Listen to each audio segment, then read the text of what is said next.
for working Americans. The president will visit Thermo Fisher Scientific in Ohio and give remarks at Verst Logistics in Kentucky. On Thursday, President Trump and the First Lady will host a Women's History Month event in the East Room.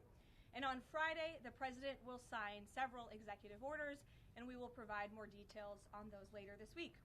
As President Trump shared with the American people last night, the United States military is making tremendous strides towards achieving our military objectives for Operation Epic Fury. 10 days in, this campaign has been a resounding success thus far, and America's warriors are winning this important fight at an even faster pace than we anticipated. More than 5,000 enemy targets have been struck so far.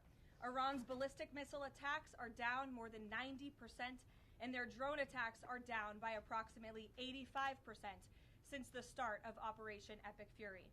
The United States is also annihilating the Iranian regime's navy, and we have destroyed more than 50 Iranian naval vessels, including a major drone carrier ship. None of the regime's vessels are operating in major regional waterways, and the Iranian Navy has been assessed as combat ineffective. The trend is clear. U.S. combat capabilities are increasing and growing more lethal and dominant by the day, while the Iranian terrorist regime's ability to respond has rapidly declined. Now, the U.S. military is moving to dismantle Iran's missile production infrastructure. Our incredible B-2 bombers recently dropped dozens of 2,000-pound penetrator bombs on deeply buried missile sites. Last night, President Trump reiterated his commitment toward keeping oil flowing through the Strait of Hormuz so the United States and all of our allies can receive their energy needs. President Trump will not allow rogue Iranian terrorists to stop the freedom of navigation and the free flow of energy. Let me be clear. It is a good thing to wipe out terrorists who indiscriminately target civilians and attempt to hold the global economy hostage, and President Trump should be commended for doing so. As the president made unequivocally clear to the remaining elements of this terrorist regime in his statement yesterday, if they do anything to stop the flow of oil or goods within the Strait of Hormuz, they will be hit by the world's most powerful military 20 times harder than they have been hit thus far. Moving forward, the stated objectives for Operation Epic Fury remain the same: destroy the terrorist regime's ballistic missiles, raise their Iranian missile industry to the ground, ensure their terrorist proxies can no longer destabilize the region, and ensure that Iran never obtains a nuclear weapon. President Trump remains confident these goals will be accomplished in swift fashion. As for the oil, President Trump fully expected the rogue Iranian regime to try and disrupt the global markets. That's why President Trump and his energy team have been planning for this long before the strike and have moved quickly to address these temporary disruptions. Thus far, the Trump administration has offered political risk insurance to tankers operating in the Gulf. The Treasury temporarily waived certain oil-related sanctions, and the Commander-in-Chief has offered the U.S. Navy to escort tankers when necessary. The President and his energy team are closely watching the markets, speaking with industry leaders, and the U.S. military is drawing up additional options following the President's directive to continue keeping the Strait of Hormuz open. I will not broadcast what those options look like, but just know the President is not afraid to use them. Rest assured to the American people, the recent increase in oil and gas prices is temporary, and this operation will result in lower gas prices in the long term. Once the national security objectives of Operation Epic Fury are fully achieved, Americans will see oil and gas prices drop rapidly, potentially even lower than they were prior to the start of the operation. And we will live in a world where Iran can no longer threaten the United States or our allies with a nuclear bomb. On another matter here at home, President Trump is urging Congress to pass the Save America Act, one of the most critical pieces of legislation in our nation's history. The Save America Act is overwhelmingly popular with all Americans because each provision is rooted in common sense. The Save America Act has 5 simple requirements as requested by the President of the United States. Number 1, voters have to show ID to cast a ballot in an American election. Very simple. 90% of Americans, including more than 80% of Democrat voters, agree with this. Number 2, The Save America Act will require all voters to show proof of citizenship in order to register to vote in American elections. Again, this is popular and rooted in common sense. Only American citizens have the right to vote in American elections. But after Joe Biden and the Democrats allowed tens of millions of illegal aliens into our country, it's more important than ever to ensure that only American citizens are registering to vote on our nation's voter rolls, and Congress needs to pass this. Number 3, the Save America Act abolishes the incredibly unsecure practice of universal mail-in ballots, which throw the door wide open for fraud. Importantly, the Save America Act maintains exceptions for Americans to use mail-in ballots for illness, disability, military, or travel reasons. The bipartisan 2005 report of the Commission on Federal Election Reform, chaired by, of all people, former President Jimmy Carter and former Secretary of State James Baker, concluded that, quote, absentee ballots remain the largest source of potential voter fraud, and it is time for Congress to finally address this. Number 4, the Save America Act permanently bans men from competing in women's sports. President Trump signed a landmark executive order upholding the promise of Title IX and ending this dangerous and unfair practice. But now it's time for Congress to codify this into law. Number 5, the Save America Act bans transgender mutilation surgery for children. Again, President Trump signed a common sense executive order to do this and kept his promise to the American people, but now Congress needs to do the same and codify it. It's well past time for Democrats in Congress to stop perpetuating the radical and false claim that you can somehow change a child's sex. You cannot. Passing the Save America Act is the most important thing that Republicans and, frankly, Democrats can do to strengthen election integrity and protect our democracy. It's what the American people elected Republicans to do, and they must deliver on it as soon as possible. The president is calling on Congress to get the job done and send this historic piece of legislation to his desk immediately for signature. So with that today, I will take your questions. Benny, thank you for being here, and why don't you start us off? Thank you, Karoline. So my first question is actually about the Save America Act. So one of the biggest things that the Democrats are saying, the claims that they're making, is that the Save America Act, it would prevent married women from voting in elections or make it harder for them. What do you have to say to those claims? Is there any validity to them, and where do you think they're getting this from? There is zero validity to these claims, and I'm glad that you brought them up, because you have the Democrats who have created this myth, and it has been perpetuated, unfortunately, by many in the mainstream media. Let me be very clear. The Save America Act does not prohibit anyone from voting, with the exception of illegal aliens. And the greatest way to disenfranchise American citizens from voting in American elections is to allow illegal aliens to vote, which is what Democrats want to do. We see it taking place in Democrat jurisdictions at the state and local level across this country. So the Save America Act corrects that. And as far as married women who have changed their name, if they're already registered to vote, they're entirely unaffected by the SAVE Act. And for the small fraction of individuals who have changed their name or their address, they can still register to vote, of course. They just have to go through their state processes to update that documentation. And this is something that the American people, married women, and minorities, and people all across this country who Democrats are insultingly saying cannot do this, they're already doing it every day, going to the Social Security office, going to the DMV, and I think it's frankly insulting that the Democrats are saying that there are certain groups of people in this country who aren't smart enough to update their documentation to allow them to vote. Again, this is a huge myth, and thank you for giving me the opportunity to address it. Of course, and then just one more question about DHS. The funding issue has been 3+ weeks now.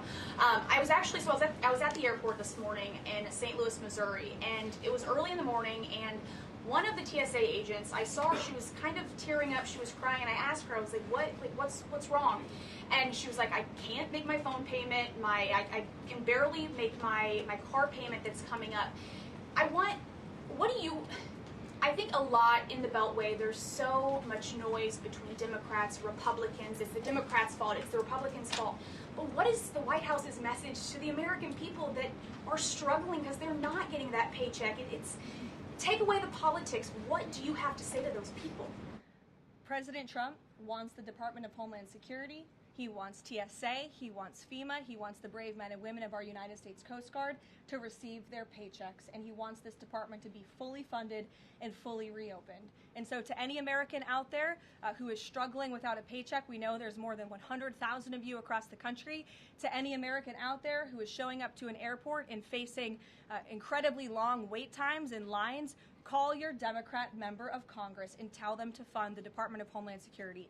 That's what President Trump wants to do, and it's completely ridiculous that the American people are suffering as a result of these partisan games that are being played by Democrats on Capitol Hill. Thank you. Steve. You said the operation was going faster than anticipated. What is your current timeline for how long the war will last? So look, as you know, Steve, the president and the U.S. military's initial timeline was about 4 to 6 weeks to achieve the full objectives of Operation Epic Fury. Again, to destroy their missiles and their ability to make them, destroy their Navy, permanently deny them nuclear weapons forever, and to, of course, weaken their evil terrorist proxies in the region.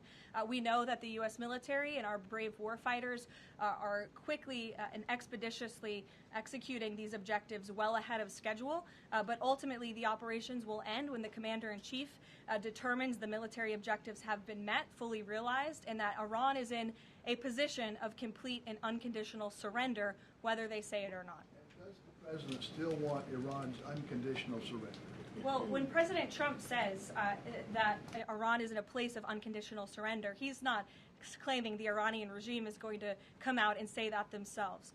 What the president means is that Iran's threats will no longer be backed by a ballistic missile arsenal that protects them from building a nuclear bomb in their country. I could make an empty threat, but if I have no actions to back it up, then it's an empty threat. And so President Trump will determine when Iran is in a place of unconditional surrender, when they no longer pose a credible and direct threat to the United States of America and our allies. Adriana. Can you explain why the Energy Secretary posted and then appeared to have deleted a post on X saying that the U.S. Navy escorted an oil tanker through the Strait of Hormuz? Yes, I was made aware of this post. I haven't had a chance to talk to the Energy Secretary about it directly. However, I know the post was taken down pretty quickly, and I can confirm that the U.S. Navy has not escorted a tanker or a vessel at this time, though, of course, that's an option the President has said he will absolutely utilize if and when necessary at the appropriate time. And if this was something that was posted erroneously, could it be because of a staffer? Will there be any consequences for this? I know you still have to consult, but just generally speaking. Again, I would defer you to the Department of Energy to answer that question. Okay, and if I could just follow up really quickly. Sure. In terms of oil sanctions, the president said that there would be some sanctions that would be lifted. Would those be on Venezuela, Russia? Could you give some specifics there and then timing for that as well? Sure. I know it's something that the Treasury Department and the President's energy team continue to discuss, and they will ultimately consult with the President before decisions are made. I don't have any announcements on new sanctions or the lifting of new sanctions for you today. Alex. Thank you. Reuters has reported that about 150 U.S. Service members have been injured so far.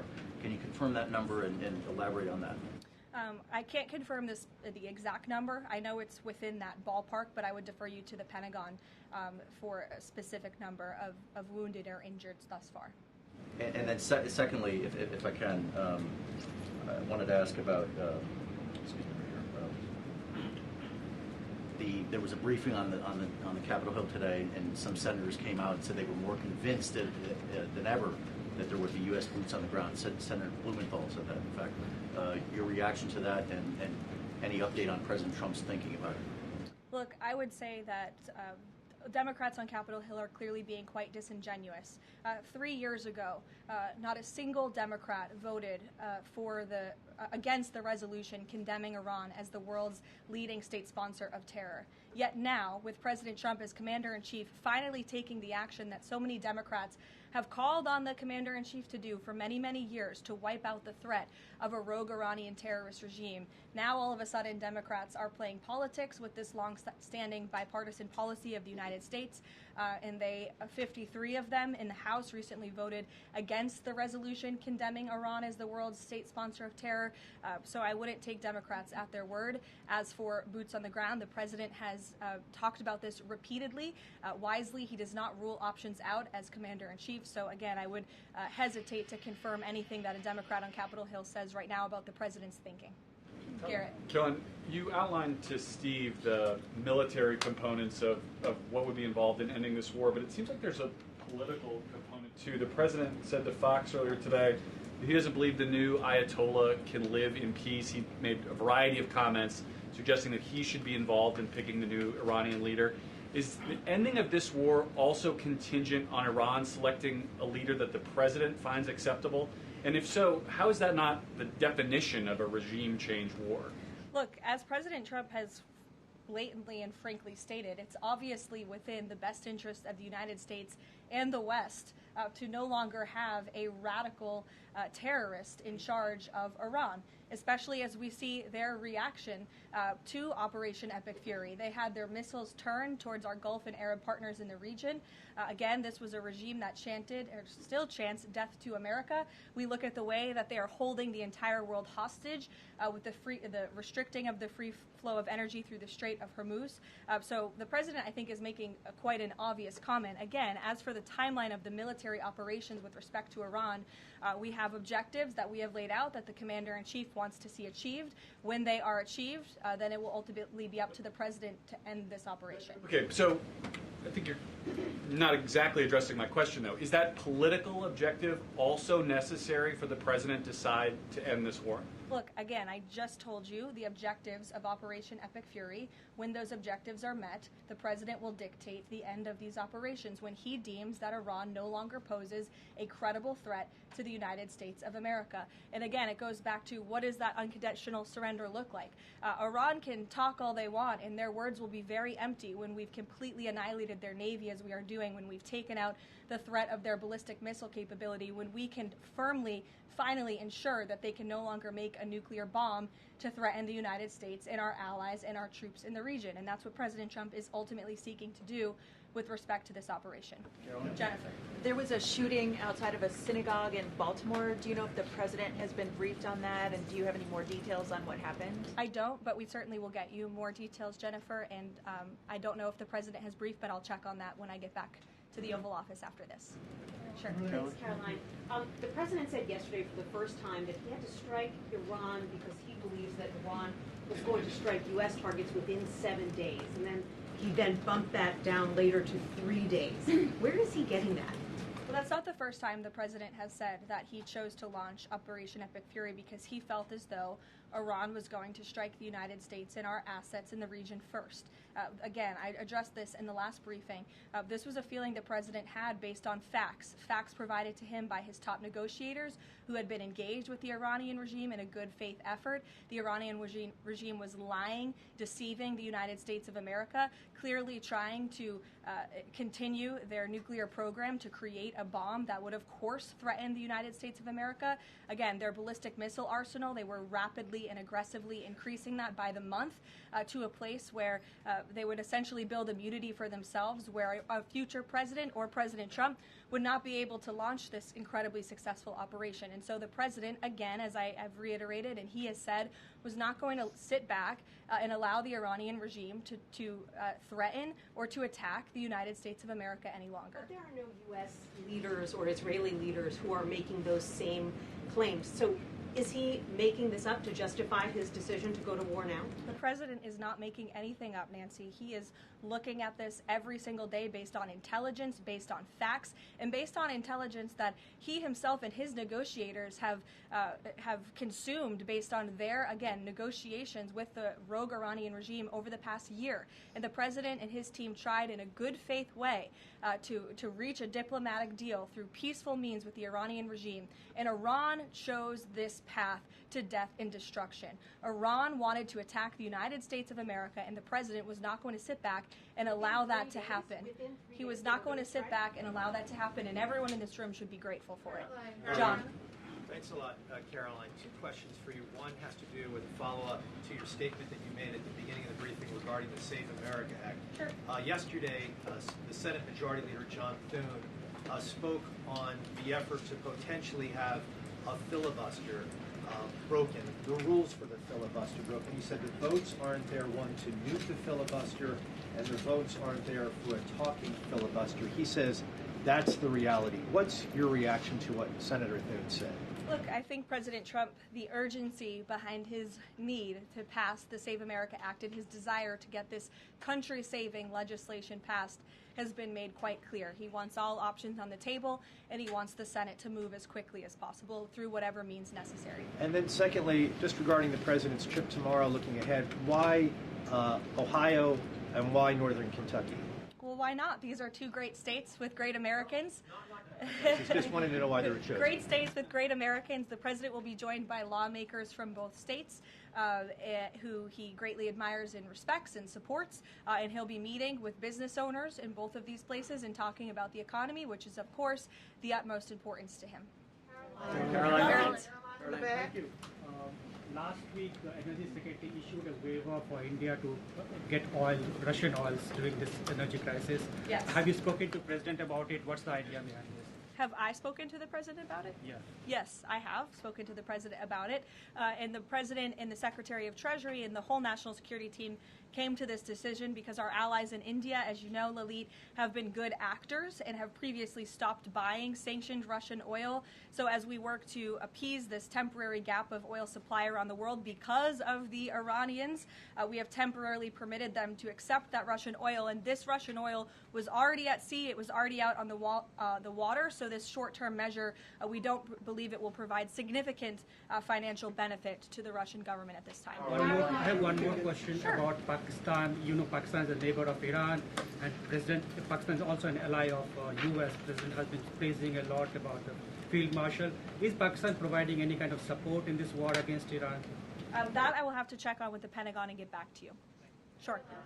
Thanks, Caroline. The president said yesterday that President Putin told him he wanted to be helpful in the Middle East. The Kremlin put out a statement where Putin said, quote, "I would like to reaffirm our unwavering support for Tehran and our solidarity with Iranian friends." How does the president think that Russia could be helpful, if not helping Iran? And did the president push Putin on Russia sharing intelligence with Iran in this war? The president and his special envoy Witkoff have both said that, of course, they've sent a message to Russia that if that was taking place, it's not something they would be happy with, and they hope that it is not taking place. As for further details about the discussions between these two leaders, I'll leave it to the president to divulge any more of that conversation, but he did confirm it yesterday and provided you with a little bit of the background and his view and his perspective, as he always does. Luke. Regarding the missile strike on the Iranian school, how long does the administration expect that investigation to take, and will the White House or the Department of Defense release a full report of its findings once the investigation is complete? The Department of War will do that. The investigation continues, and as the president said yesterday at his press conference, he will accept the conclusion of that investigation, whatever it may be. We'll go to the back row for some love. Sure, in the back with the glasses. Go ahead. Regarding the shield of the Sitting Americas. Caroline, and then you can go, but go first. Okay, thank you. Is there an update regarding? You have rough real estate back there, so I'm trying to give you is some there an love. update regarding Cuba, and also is an economic deal imminent? Sure. I don't have any updates on Cuba for you today. Obviously, this is something the administration is actively dealing with. The president's made it quite clear, it's his belief, based on fact, that the Cuban regime is bound to fall. The country is obviously in a very weak place, economically speaking. The people are crying out for help, and the president believes and knows that the Cuban regime wants a deal. So as you know, Secretary of State Rubio has been engaged in those conversations as directed by the president. I don't have any updates for you today, though. Thank you, Caroline. Regarding the Shield of the Americas, the initiative by President Trump this weekend, big names, a lot of countries, but some notable absences. For instance, Colombia, which is a key ally with the United States in terms of counter-narcotics. And President Gustavo Petro was here at the White House, and he met with President Trump. Why wasn't Colombia invited to the Shield of the Americas? I don't think we're seeing the level of cooperation we quite want to see yet from the Colombian government to invite them to the Shield of America's event in Pact, but we certainly hope that this newfound organization will expand and we can continue to invite additional member countries. But there was quite a few countries there. I believe there were 17 countries represented, 12 heads of state with the president over the weekend.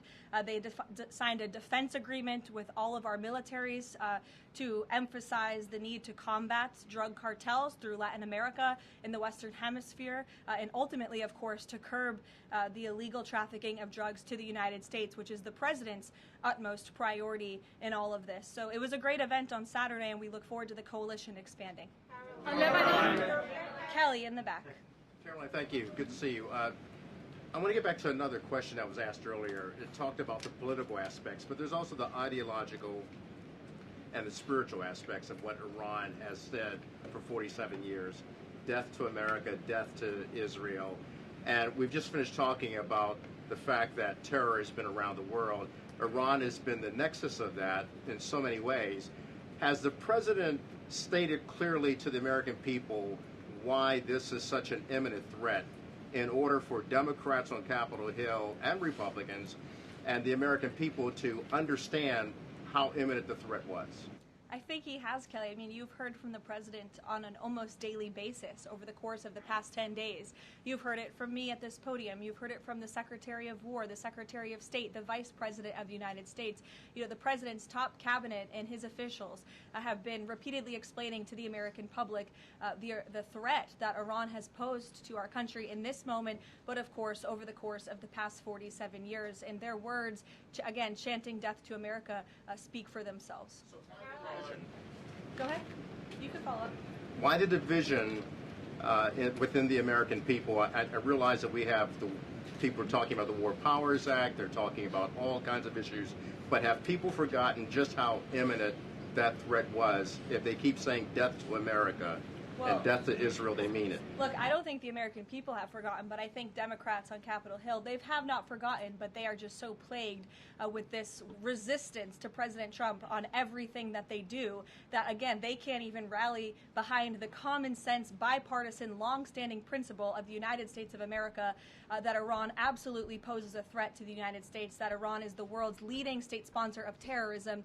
And I think that's reflected, again, in their voting pattern. In 2023, every single member of the House of Representatives, with the exception of one, I believe the final vote was 412 to 1 in 2023 for a resolution condemning Iran as the world's state leading sponsor of terror. And now in this year, under this president, in 2026, 53 Democrats voted against that exact same resolution with the exact same language. I don't think that's a change in the threat that Iran has posed to the United States. I think it's a change in the Democrat Party's thinking and their vicious hatred for President Trump. Danny? Sure. National threat level, following on Kelly, what's the national threat level right now because of this death to America, death to Israel issue? I believe the Department of Homeland Security and the FBI have repeatedly and continuously provided updates on the threat level to the homeland. I don't want to speak on it out of turn from up here, but of course the federal government is continuing to coordinate and partner with local law enforcement agencies across the ground to thwart potential threats to the homeland. This is something the administration obviously takes very seriously. We are thwarting threats that, frankly, most Americans don't know about because they never make headlines, but that's the great work that the Department of Homeland Security is doing, and it emphasizes and underscores the point of why Democrats need to fund and reopen fully the Department of Homeland Security right now. Danny. School. Why did President Trump say yesterday that Iran may have Tomahawk missiles when there are only 3 other U.S. allies plus the U.S. that have those missiles and therefore could... Look, again, as the president said yesterday, he will accept the conclusion of this investigation by the Department of War. I know there's been a lot of speculation in the media about who may be responsible for this. We're not going to get ahead of the Department of War and the conclusion of that investigation. The president has a right to share his opinions with the American public, but he has said he'll accept the conclusion of that investigation. And frankly, we're not going to be harassed by the New York Times, who's been putting out a lot of articles on this, making claims that have just not been verified by the Department of War, to quickly wrap up this investigation because the New York Times is calling on us to do so. Thank you. Hi, thank you so much. Caroline, with the DHS currently under a partial Democrat shutdown, does the administration have any specific concerns about potential impact on Homeland Security or intelligence monitoring of sleeper cells inside the United States? And do you have any comment on the bombing, the 2 individuals that bombed New York City or tried to? Yeah, it was absolutely despicable to see that attack in New York City. I know the FBI is investigating, and the Department of Justice and SDNY have announced they are charging those 2 individuals and alleged terrorists, and I know they won't rest until justice is sought in this case. Daniel. Daniel, Thank go you, ahead. Caroline. Appreciate it. Millions of Americans are filing taxes for the first time since the president signed the One Big Beautiful Bill Act into law. New reports say that new IRS data says that the average federal tax refund is around $3,800, a little bit up from the last period of last year. Does the president believe that the average federal tax refund increasing this year could provide a little bit more economic growth, something that he's been very focused on as the year progresses? Absolutely. And Americans are going to start benefiting from the fruits of President Trump and Republicans' labor through the passage of the One Big Beautiful Bill and these historic tax cuts.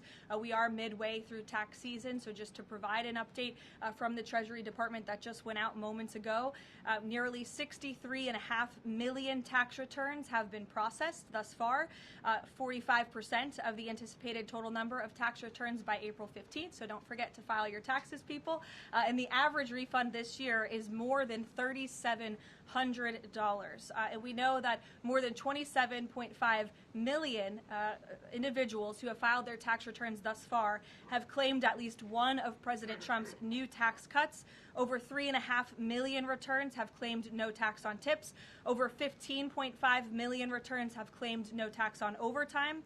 Over 9.2 million returns have claimed the enhanced deduction for seniors. And over 690,000 returns have claimed no tax on car loan interest. And another amazing statistic, nearly 3.5 million Trump accounts have been opened for children in our country thus far. So we look forward to, I know the Treasury Department continues to look forward to seeing these checks go out the door and into the pockets of hardworking Americans. And the president will be meeting with them himself tomorrow on the road in both Ohio and Kentucky. And we look forward to seeing you all there. Thank you, guys. Thank you, Caroline.